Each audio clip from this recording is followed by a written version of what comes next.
Good afternoon, everyone, and welcome to the State House. My name is Laura Batacletti. I'm the Executive Director of the Capitol Square Review and Advisory Board. On behalf of Senator Bob Peterson, our Board Chair, and Speaker Larry Householder, our Board Vice Chair, I want to welcome you to the Ohio State House and the unveiling of the official portrait of Governor John R. Kasich. As you walk through the halls of the State House, you will see the portraits of all the governors who've led this state from 1803 to the present day.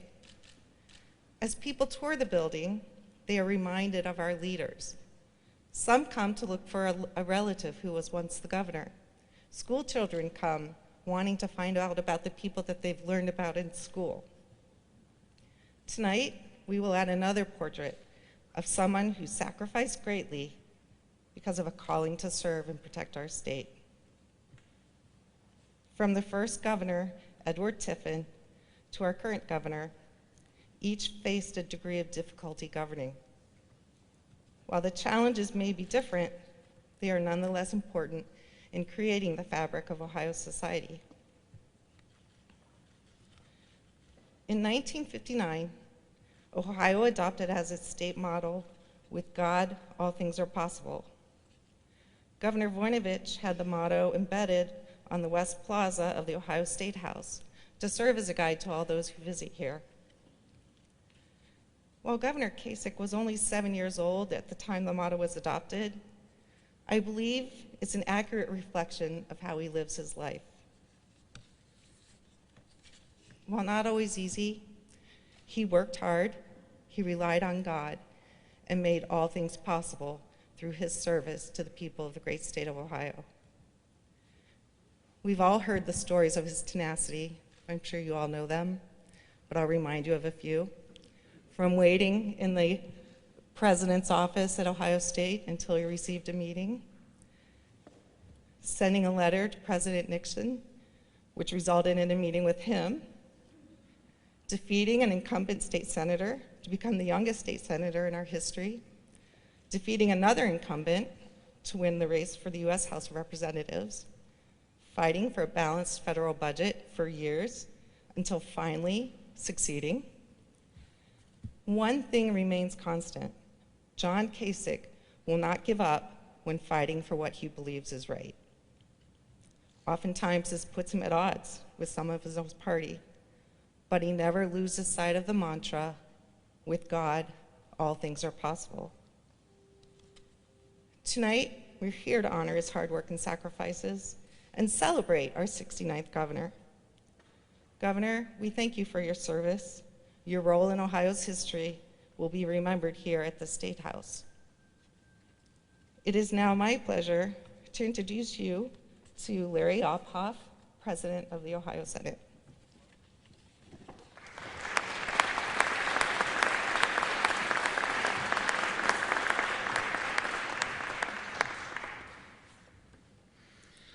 Well, thank you, Laura, for having me here today, and thank you, Governor and Mrs. Kasich, for allowing me to be part of this today. I have a couple of things that I want to share about Governor Kasich, but I will start out by talking about his performance as governor, the things that we were all able to collectively work on together with him to help Ohio, but I think it's about much more than just politics. But if you take a look at the record, I tried to come up with a sentence or two, but actually I found that the Columbus Dispatch on September 21st, 2014, hit the nail on the head better than anything else I could think of. The Dispatch said, "Governor Kasich's first term as governor has been one of the most consequential, successful, and remarkable in Ohio's history. Devastated by the recession that began in late 2007, Ohio had lost more than 350,000 jobs. Unemployment was 10%, and thousands of Ohioans were losing their homes to foreclosure. The most consequential in history, and that is consistent with what I saw over the 8 years that we were able to work together. When John became governor, Ohio's unemployment rate was upwards of 9%. We had lost hundreds of thousands of jobs. Ohio had been hurting for a long time, even before there was a national recession, hurting compared to some of our neighboring states, hurting compared to some of the states that we would consider maybe competitors in the economic marketplace. We had less money in the rainy day fund and the state savings account than it takes to buy one cup of coffee. And people had been hurting for a really long time. And Governor Kasich rolled up his sleeves, went to work, joined a number of people in the legislature who did the same, but also pushed people in the legislature to do the same, to make sure that we were all focused on the same things, that we remembered why we were here, who we worked for, that we fought not just to improve the economy, increase the number of jobs, better our education system, but to help provide a voice to the voiceless, to help people who needed it the most. And so there is a common theme, I think, throughout the work that Governor Kasich did that sometimes gets lost in the shuffle when you're talking about individual bills or individual issues or specific budgets on any given day. It's easy for us to get tunnel vision and focus on one or two of those things and not the big picture. But the big picture is that there are more than 500,000 people working today who were not at the beginning of John Kasich's governorship. That's 500,000 parents who have a roof over their head, who have food on the table for their children, who can worry about things like saving for their child's education, providing for their family, and not have to spend every moment of every day trying to find a job so that they can do those things, who don't have to wonder, will we have a house on Friday, who don't have to wonder, can I put food on the table tomorrow night? Because of the work that we were able to do together, because of the vision of Governor Kasich, coming in at a time when we had substantial financial challenges as a state, and saying, you know what, we're not going to do what everybody else does. We're not going to raise taxes. We're not going to ratchet up the burden on our job creators. We're going to do the opposite. We're going to take a deep breath. We're going to count to 10. And when we're done with that, we're going to follow what we believe are the right long-term policies, because that's what leads to growth. That's what pulls people out of poverty. That's what gives people opportunity. So the economic numbers speak for themselves. We went from 89 cents in the rainy day fund to about $2.7 billion. At the end of last year, we went from losing 350,000 jobs to gaining more than 500,000. We went from an unemployment rate on the day that I was sworn into the Senate, about 1 month after John became governor, of 9.4%, I think, that day, to less than half of that today. And that's all great news, and that all happened because we doubled down on the right policies and because John stayed focused on that. And you hear about his tenacity. I'll give you some examples. I remember once when we were going through a budget process, and at the time he had said, we're not going to have any earmarks, and I don't want anybody putting any earmarks into this portion of the bill, and if you do, I'm going to veto them, and I'm not just going to veto them, I'm going to call you out by name so that everybody knows who it was that did the things that I said no. And that mattered, because whether we all agree on the big picture or not, when you go through the legislative process, there's 132 different people who all say, yeah, I agree with that, but I've got this one special thing in my district, this one special issue that I care about. Well, that very quickly becomes 132 special issues, or 236 special issues, or 500, and that kind of bluntness, I think, was what was necessary for that time. But I talked earlier about giving voice to the voiceless. Our record, Governor Kasich's record on human trafficking, I think stands as one of the, perhaps, there has been news coverage of it here, obviously, but I'd say one of the great untold stories of ways that Ohio improved over the last 10 years. If you go back 10 years, we had some fairly weak laws compared to where we really needed to be. And this is something that he grabbed hold of and wouldn't let go, and said, listen, we're going to make these changes. We're going to ratchet up penalties for offenders. We're going to reach out and find ways to help victims and just get it done. And I remember a couple of times where I was at bill signings about completely unrelated subjects. And in front of the press, to make sure that he put as much pressure on you as possible, would say, hey, when are we going to get this bill done? A little frustrating at the time, probably, for people who were on the receiving end of those. But absolutely the right thing, because he never lost sight of what we were there for. Never lost sight of the issues that he cared about, and made sure that you didn't lose sight of those either. Some of the great things that happened in Ohio during John Kasich's tenure on sentencing reform and helping ex-offenders get back on their feet and reintegrate in society, increased funding for treating mental illness, a number of bills that helped protect and preserve Lake Erie, significant investments in our state parks. So many different things. To stand up here and talk about each individual issue could take all day. But when you look at the overall package, the big picture themes, John Kasich was focused on doing what was right for the people of Ohio and making sure that his friends in the legislature did so as well.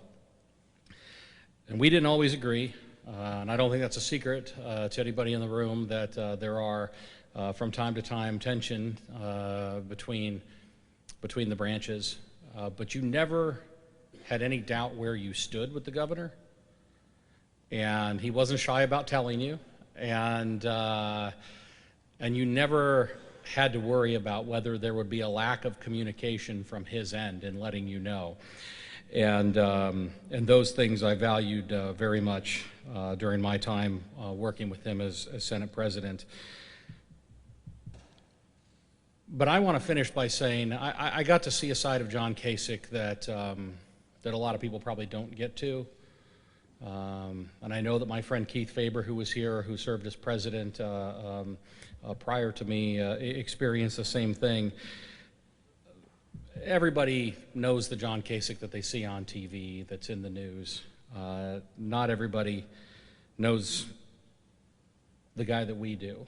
Not Governor Kasich, just regular guy John Kasich, who calls you to see how your family's doing, who checks in to make sure that your kids are doing all right in school and that you're not losing sight of the bigger picture, who calls on the road after he's dropped his own children off at college to talk about what that meant for him and what that's going to mean for me or for whoever he's calling someday when they go through the same things, who served as a constant reminder when he talked to me that we are not our jobs, that yes, he's the governor, but that's not all that he is, that yes, I'm the Senate President, yes, somebody else might be the director of a department, but we're not just our job. That's what you do for a living, but that's not who you are, that there's life beyond your office,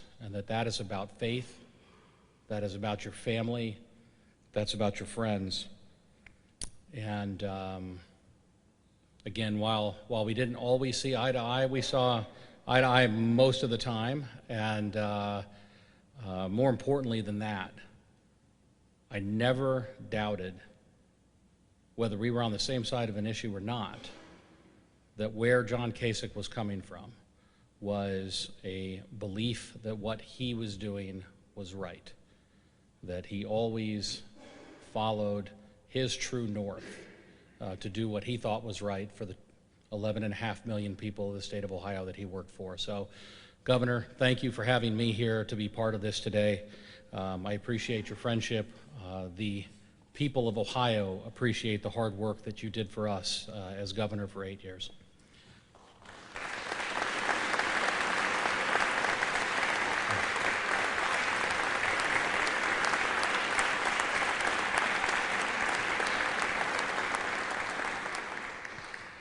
And with that, I would like to introduce my friend, Governor Mike DeWine.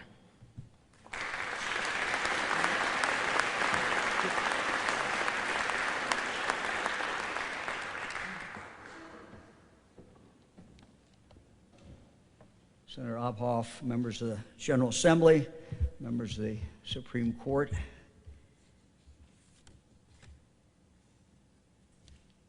1979, I was a prosecuting attorney in Greene County, and I got a call one day from a guy who I never heard of. His name was Tom Van Meter. I got to know him pretty well after that. And he had an idea, and he said, I think you're well situated. You can run for the state Senate. We got an incumbent that needs to lose, and we think you're the guy that can do it. Fran and I got in our car. We drove to Columbus, had this fascinating meeting with Senator Van Meter. And at the close, he said, I said, you know, we're running against an incumbent. And he says, okay, the guy you need to see is John Kasich. He just beat an incumbent. He said the guy was knocked on doors and knocked on doors. He said, I'll tell you how many doors he knocked on. He said he knocked on everybody's door, and then he started again and went back. And he said he literally had the situation where people, the second time or third time, looked at him and said, okay, I give in. Just don't come back again. This is a true story. So, Fran and I came over to this lovely building over here that was not quite so lovely, and we went into John's office, and I never met anybody like him. You know, you all think he has high energy, great vision, kind of bouncing off walls. Well, you should have seen him when he was 22, 3. What were you, John? 23, something like it. Yeah, around there somewhere. And so we got, for 90 minutes, a tutorial of how to run a campaign against an incumbent. And John says, look, if you do these things, he says, there's no reason that you cannot win. And it was a great lesson. And everything John said was true. He said it with great passion. And that was my first experience to meet John Kasich. And we came away from that with, this is a guy with a lot of energy, this is a guy with a lot of passion, this is a guy with vision. I think throughout his career, those things never changed. Agree with him or not, John Kasich, it was always clear that John Kasich was doing what he thought was right and what he thought was in the best interest of the people of the state of Ohio. I served with John in the state Senate for 2 years. He and I both ran in 1982 for Congress. I won. He had a tougher race because he was running again against an incumbent. Went to Congress. And John was someone in Congress who basically looked up and said, well, I'm not sure why we're doing it this way. And frankly, was not afraid to tell people that. And you've all heard the budget story, but I was there. And I was there when he introduced a budget. Like, who's this guy, Kasich from Ohio, introducing a budget? And he worked hard on it, and he spent a lot of time on it, and he came up with a budget. And he got, out of 435 members, he got 30, I remember, 30. I don't know what your second budget was, but 60. But anyway, it kept going up. It kept going up. And of course, the rest, you know the rest of the story. John ends up as chairman of the budget committee and wrote the budget and wrote a balanced budget. Something that was unique then, and as we look back, certainly very, very, very unusual.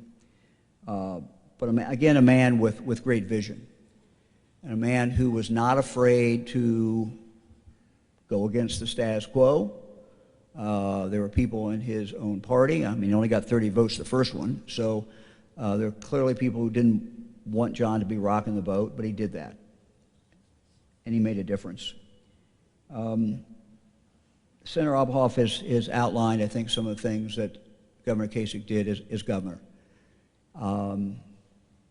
Again, he brought a great deal of vision.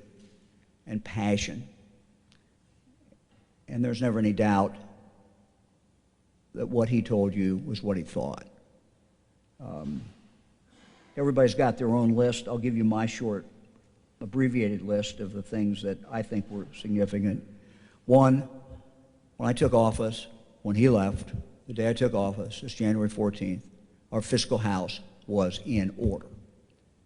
He did it. He did it without raising taxes. He did it actually by cutting some, and cut some taxes. But he did it, and that matters a great deal. The Medicaid expansion. He was passionate about it. He had a lot of opposition. He did what he thought was right. Jobs Ohio. Jobs Ohio, I've told some people, John, that's your greatest legacy. I'm not sure it's your greatest, but it's certainly a huge, huge, huge legacy. For as long as I can remember, from the time I was in the state senate to the time I was lieutenant governor, Democrat or Republican administrations, it did not matter. People would say the Department of Development, good people, but it just was part of government, and it just could not move fast enough, and was not nimble, was not quick, and it didn't matter which party, frankly, was in office. And John came up with a unique way of dealing with that. And I can tell you, Governor, as I talk to other governors around this country, they're jealous, frankly, of what we have in Ohio and what you left. The Holocaust Memorial.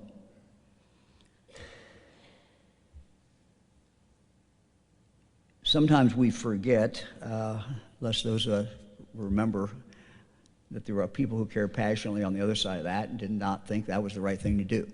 And John, through his drive, got that done. I had Ann O'Donnell go back and look at what John said at the time, and we'll quote a little bit of it.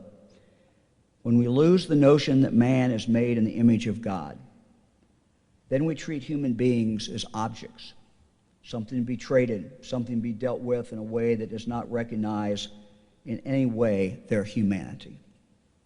He went on to say, as long as Ohio is here, as long as Ohio is here, that memorial will be here, and it will be a message that we have to stand for something. Another great legacy. Karen, thank you for all that you've done, a marvelous First Lady.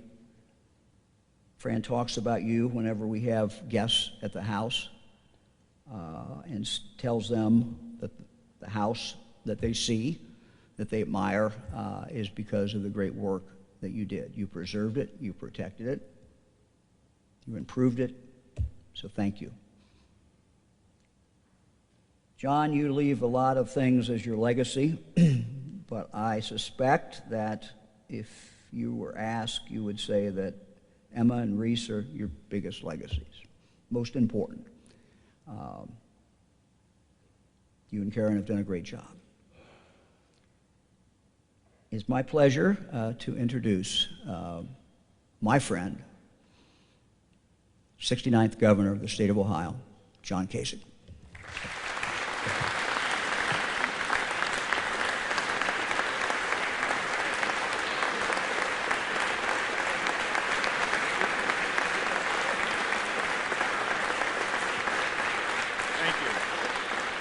So I'll tell you something. I don't know what's going on with his governor's office, but DeWine looks younger, better speaker. He's got it all going on, doesn't he? Listen, I first of all want to thank Larry Obhoff.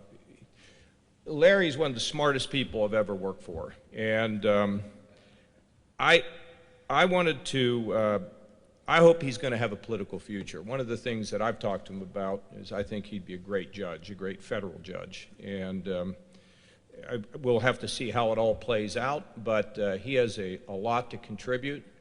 And I have to tell you, we've become closer and closer since the day I left the governor's office. And it's just great to have him as a friend. And I think he's a wonderful guy and a terrific leader. I can't help but mention Keith Faber. He's the guy that talked me into running for president. He wouldn't stop until I agreed to announce. And he's another one that we had so many good times. I don't even know where to start with Mike and Fran. I do remember when they first came up to see me after seeing Tom Van Meter, and they think I was intense. For those who knew Tom Van Meter, that was a step down, Mike. He was really remarkable, and Mike and Fran, they go as a team. Got elected to the state senate, went to Congress together, and then he wants to run for governor. So I'm traveling all over Central Ohio, endorsing him for governor. Voinovich, I think, was he running against you at the time? And they said, "Well, why are you for DeWine?" I said, "Because I like him. He's a great guy." And then I remember, Fran, you and Mike called and said that Governor George Voinovich at the time offered Mike to be the lieutenant governor. And what do you think? And I said, "I think it's a great idea." And I said, "Come on down to Don Tebow's house." I don't see him. He better be here today. Is he not here? I don't know where he is, but if he's not here, he's remembered in my heart. And remember, we had a meeting to say, go ahead and do it. And next thing I know, he's running for the United States Senate. Then he gets elected to the United States Senate. He gets reelected. But in the middle of all that is something that he always talks about. It's a connection.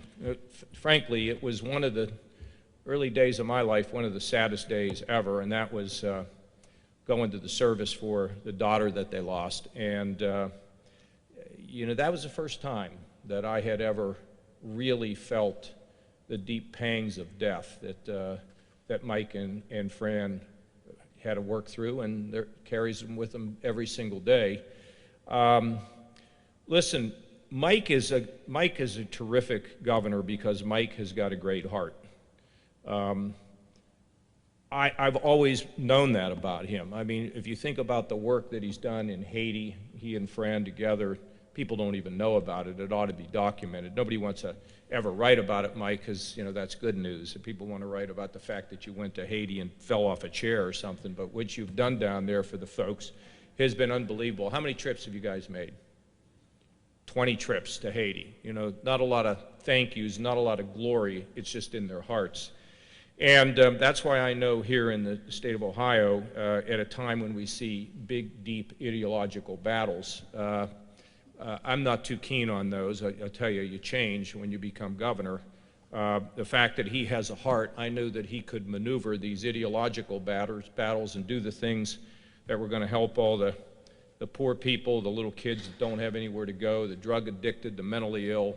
I see Gary Moore here, the people in the prisons.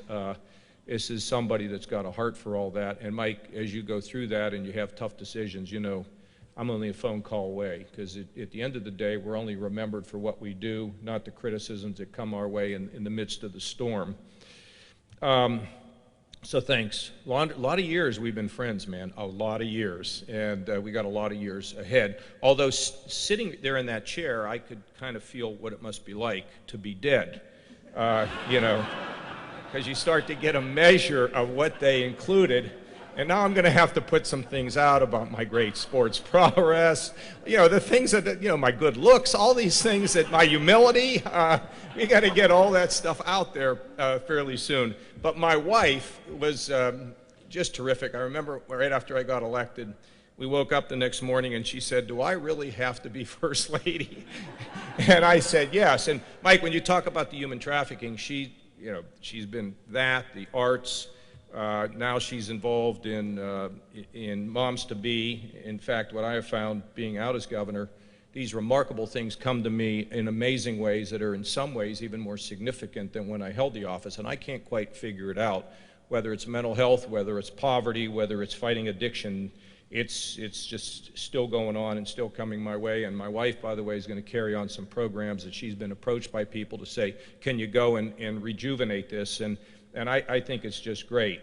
So we have, I see one of the people, I see Terry Casey here. Now, Doug Price, I mentioned Terry Casey. He's like, why does he mention Terry Casey?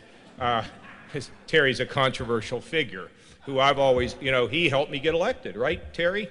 The very, very beginning when I ran, Don Tebow, he and I trudged together in an impossible election. No one thought, the only reason why they picked me is they said nobody could beat the incumbent. And we pledged together and worked together in the Senate, went to Congress. The early people are ones that you never forget. And then there's the people that came a little bit later, in the middle of my lifetime.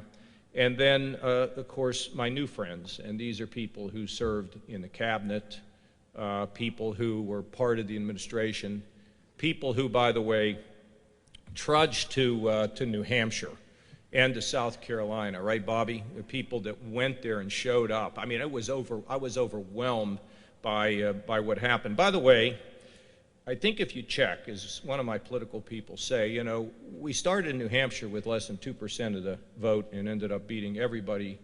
Oh, and there's Joanne Davidson. God, we love you, Joanne. Give a wave. Give a wave. Well, we love you. But we started at, you know, under 2% and beat everybody other than Trump. And normally you would get a bounce, but we went south. We never got the bounce because all the oxygen had been sucked out of the room. But no bitterness. I loved it. It was a great time running. It was very, very significant. In terms of being the governor, of course, look, you can't do it without a great team. We had a great 8 years, 9 years really, maybe 10 years. Tim Keene started working on our program back 2 years before I was even elected, trying to put things together in the right way. Everybody was just pushing the same wheel, in the same direction. Everybody knew that we had a higher purpose. And the things that we were able to accomplish, I think, were pretty remarkable. When I look back on it, I'm kind of stunned at what I see that got accomplished over that period of time. So, you know, at the very beginning, my wife said to me one day, because, you know, I know you're going to find this hard to believe, but, you know, I could be a smart aleck, she said something that was so significant. She said, "John, you are the father of Ohio. You need to act like it." And I thought about it. You know, in the beginning, Mike, I don't know whether you found it, because you were Attorney General, but going from being a congressman to governor is a very strange transition. Because as a congressman, you sort of float around in an orbit around some planet somewhere, and you come up with lots of theories, and you have ideology, and you got people that are rating you and giving you a score. You know how that was like, Mike. I mean, we'd be down there putting these things together, basically detached from the realities of everyday life. We were just detached. We thought we were not, but we were. And you're finding this out now in your first year. When you get into this job as the governor, ideology matters to a degree, Larry. You know, it's government as a last resort, not as a first resort, but definitely not something that says no government, that it doesn't work that way. Because when you get in a job like this, you see a lot of very, very difficult situations. I mean, when you go to Chardon and you visit with shocked staff at the death of young people, or when you have women from Southern Ohio say, "My kids have all died of opiates and nobody's doing anything, and what can you do?" and you cry with them, or when you see children that are hungry, don't have any clothes, people who can't get health care, you can't look away from that. Now you got to figure out the best way to do it, and you don't want to bankrupt yourself in the process, but you can do it if you manage, and you remember the old, you know, get on the bus or I'm going to run you over with the bus. That was designed for the special interest that could gum up the works. Not for the people, but for the groups that could get in the way. Because the longer you're in that job, you evolve as a person. The press used to ask me, and I would say, you know, I haven't really changed much. As I reflect back on it, I changed dramatically, caring more and more and more and more about people. And so there were two things that really happened in that period of time. The evolution of seeing people in need. That didn't mean, Tim Bainbridge, it didn't mean that we didn't take care of the area where you were and make sure that workers' comp worked right, and we gave refunds and we gave tax cuts to people at the top, but also tax cuts for people at the bottom. It doesn't mean that you don't take care of any of those things. But I felt an evolution of my heart, a better ability for my heart to listen more. I remember, Mike, when I call her the Joan of Arc of autism. I called her and said, you know, I've got a good Christmas present for you. And she started to cry on the phone and got me emotional as well. And I said, we're now going to have coverage for autistic children, for families. Big, big deal. So that evolution came about. But I would also say there's another thing that's happened, and that is the Lord himself has also played a part in evolving and maybe involving my heart. I just, you know, not that great a guy, but I have a better heart for the needs of others and the ability to listen and look and pay attention and give them time. So I've had a great year. I'm so darn busy. It's pretty crazy. Last week, I had an opportunity. I spoke to about 10,000 people out in San Francisco on 4 separate nights. And I give them some advice, like I've tried to do when I was here, about how you can live a life a little bigger than yourself.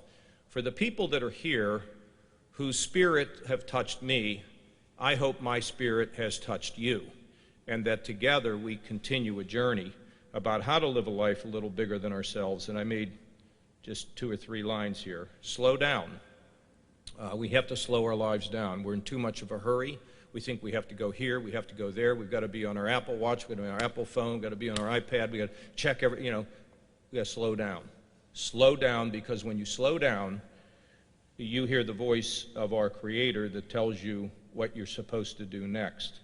Secondly, we got to get out of our silos. Mike, you are unfamiliar as I am with the inability of us to get along with people who don't think philosophically or agree on issues. Today we see screaming and yelling and hatred. I mean, even translates down to a football game in New England or a Peloton commercial. I mean, it's just bizarre what you see. This is not the world that we grew up in, and it's not the world that makes us happy, and it's not the world that represents America. We have to get out of our silos. We have to listen to other points of view, and we have to stop and think about the fact that somebody else has something to say that's worth listening to, and while I may not agree with them, they deserve my respect, because they're created in the same way that I was, and they deserve my respect and my attention. And finally, other people's shoes. You know, it's one of the things that always frustrated me the most, I would say, about what happens around here. When you put yourself in other people's shoes and you see their challenge, a mother and a father who has a drug-addicted son or daughter, when you see somebody who's got a son or a daughter or a spouse that's suffering severe mental illness, when you see a mom that does not have a partner, who's got a couple kids, she gets up at 5 o'clock in the morning to try to take care of her and take care of them and get them to school and take care of herself, and she's working 2 jobs, and somebody says, we got to make you work more for your food stamps, and I get that, I was involved in it, but when we see a mom and a dad, or a mom in particular, and we say, no, we got to make it even a little bit harder for you, I don't go there. We have to put ourselves in other people's shoes and just imagine that we are them for a moment. And I'll tell you what, it'll change the way we behave. And as I look around this room and I see people who have done that all of their lives, I mean, there's so many of them, but I'm look over here at my dear brother, friend, Mark Bechtel, and what he has done for people's health care, what he has done to try to make things better for everybody. And I look at Joy Saul, she's my special advisor on the way I handle my coffee, and I see Kevin Maney, and I'm going to go through the whole list, and members of my cabinet, and of course my dear, dear buddy, Doug Price. It's been a great run, and I'm just heading up, folks. I'm not heading down. I got a hell of a lot more I got to do, and I guess, and Mike, thanks for being here, and thanks for your words, and you too, Larry, and I'm here for you guys, okay? Whatever I can do. So can we get on with this thing, and let's see what it... Is Mike coming up? Mike. Yeah, come on. Okay. All right, I've not seen this thing, so here we go.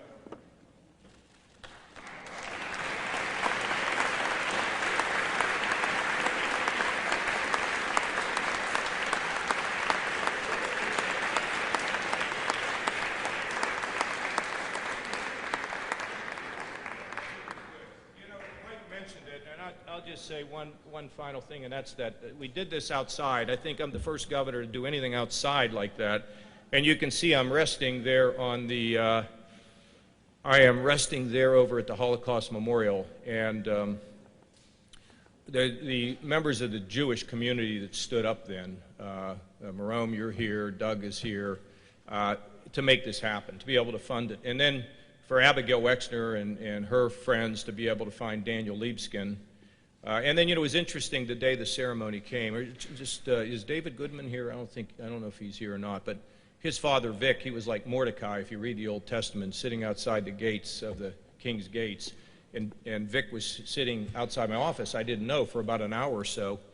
And when I walked out, I saw Vic. I said, Vic, what are you doing here? And he said, you know, I want to go, you're going to show me that thing, because it was all covered before we unveiled it. And we went over and climbed under the tarp, and Vic read the inscription.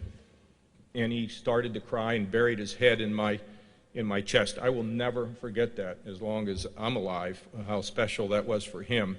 We wanted to do the ceremony out there when we unveiled it, but we couldn't because they said the skinheads and the Nazis would throw concrete, and my dear friends in the detail, the Highway Patrol, which, by the way, is not a better organization in all of America than Ohio's Highway Patrol. They said, you need to go in that theater, and Doug did all that together. You screwed up the way the curtain worked, but other than that, Doug, it worked out great. And I also want to, by the way, thank my chief of staff who's put up with me now for 11 or 12 years. God bless her. She's aging. I can only tell you that. Beth Hansen, who's here.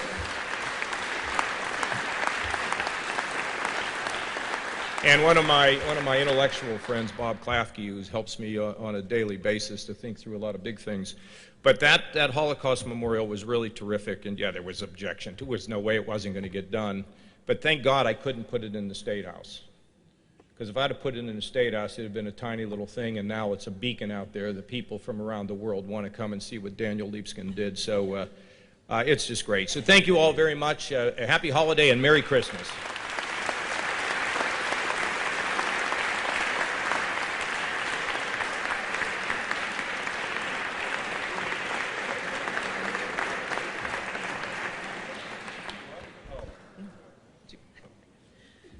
Just real quick, thank you, Governor Kasich. In closing, I want to share with you some of the remarks of John Sieberts Walker, who's a renowned artist who painted